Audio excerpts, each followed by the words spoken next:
So, you guys remember midi-chlorians, right? They were pretty dumb. Well, your Yaddle theory is worse.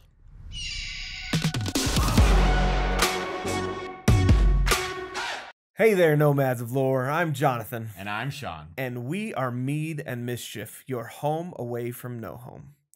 And today we're going to discuss how Yaddle will be as destructive, or could be as destructive, to the Star Wars universe as the famous midi-chlorians. But before we get deep into that, well, deepish, we need to take a beat and talk about a couple of different concepts. We need to talk about the idea of an enigma versus the idea of untied loose ends. All right, because one is good. Intentional enigma is a good thing in story, whereas untied loose ends is a bad thing. So what is an enigma? Well, an enigma is a mystery or unexplained event, idea, or person. That's our brief Mead and Mischief condensed definition. It's not necessarily the full academic definition or discussion, but that's good enough for our purposes. So in order to further explain that, we've got a few examples of enigma. So what's our first example? So to start off, we're going to discuss Blade Runner, the film. We've got a character, Deckard, and the question is whether or not he's a replicant or not. This is a discussion, a thing that creates discussion among a lot of people. There's even the thing that's the fact that it's compounded by the director of the film and the actor Harrison Ford of whether or not he was one. And so it creates this mystery around that subject and creates a lot of good, positive talking points about the movie and just philosophy, all kinds of things. What's another good example of an enigma? I'm on team Deckard is a replicant, by the way, as of the recording of this video, but we don't know. That's the idea. So my favorite example of enigma, in fact, if you go deep into looking up enigma in literature, you're bound to come up with this character, and that is Tom Bombadil from Lord of the Rings, from Tolkien's Lord of the Rings. Not the films; he's not in their tier. I can kind of understand, I think, why they didn't include him in the films. It's as sad as I am about it, but Tom Bombadil is a character in Lord of the Rings that you don't know a lot about, and he's got these interesting properties that we don't see anywhere else. And he's not explained. And when Tolkien is asked about that later, he gives several different answers that are very vague and or sidesteps. One thing that he does discuss is the importance of enigma in stories. So the fantasy grandpapa says that fantasy is the fantasy grandpapa says fantasy is important in fantasy. Did you know that? Or possibly that enigma is important in story, and that idea is important to our psyche and to how we interpret stories.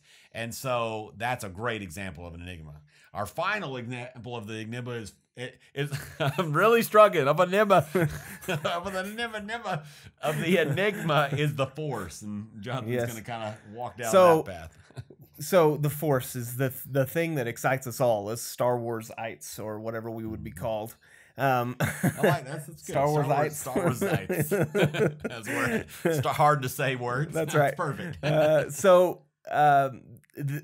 The Force is in and around us, and all these things. It creates conversation that before episode 1, there was a lot of conversation about what the Force is and how, because people didn't quite understand it. It was an enigma. It was something that there was mystery around, and it caused a lot of discussion, a lot of depth to go into, and even, books that were written on this subject and around this subject. And then episode 1 comes out, and we try to explain the Force by talking about midi-chlorians. Absolutely. So we're going to shift from our thought of what an enigma is to... put a pin in it. We're coming back there. Yeah, we will come back there. That's right. So the midi-chlorians are an excellent example of, or not... ruining an enigma. Yeah, they're something that ruins an enigma. We want to make sure and distinguish this concept that, again, is a good thing, these intentional, enigmatic things, from untied story threads or loose ends, right? These are two different things. Really, it comes down to intentionality and purpose, and makes you feel happy and discussion-iony versus mad and ranty. And a perfect example of this mad and ranty feeling, a lot of you will remember, is a show called Lost. The very show creators even came out and said, we really didn't know what we were doing. And it shows, because there is time and time again where there was story arcs and story threads and whole characters, that's right, that were started and really like, oh man, I'm really interested in this thing. What, like the what's the monster, the smoke monster, all the creatures, some of them could be argued enigmas, I give it that, but some of them you're extremely like curious about. Okay, where do these things come from? What are they? At least give us something about them, you know. There was stories throughout Lost that were just left hanging. You had no idea. And then we come to the ending that killed all endings. We won't even discuss that. But that Lost is a perfect example of many, many, many loose ends that were untied. So now we're back to Star Wars. So enigma versus untied loose ends. So we're going to start by talking about midi-chlorians. Okay. And so when the not late, he ain't dead. Hopefully, maybe by the time you watch this, hopefully not. He's gonna live forever. Sorry, Liam Neeson, don't come after me. I know you'll find me and he'll kill me. But it's okay.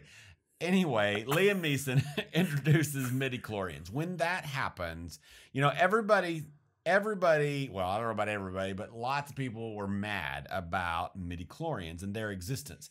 And I've heard a lot of people discuss, and we've even said the same thing, that the problem with midi-chlorians is that it messed up our idea and our preconceived notions of the Force. Now, we want to present that really down deep, even though that's the quantifiable answer that we've all come up with, that's not really the real problem. The real problem is that pre-Liam Neeson kneeling in front of what's-his-face? Anakin. Wannabe Anakin. Yeah, I can't think Anakin. I can't think of the actor's name. It's escaping me. Grow Whatever Anakin. it is. Yeah. Shrink Anakin. Shrunk Annie. Shrunk annoying Annie. Annie. Anyway, before that happened, the Force was an enigma.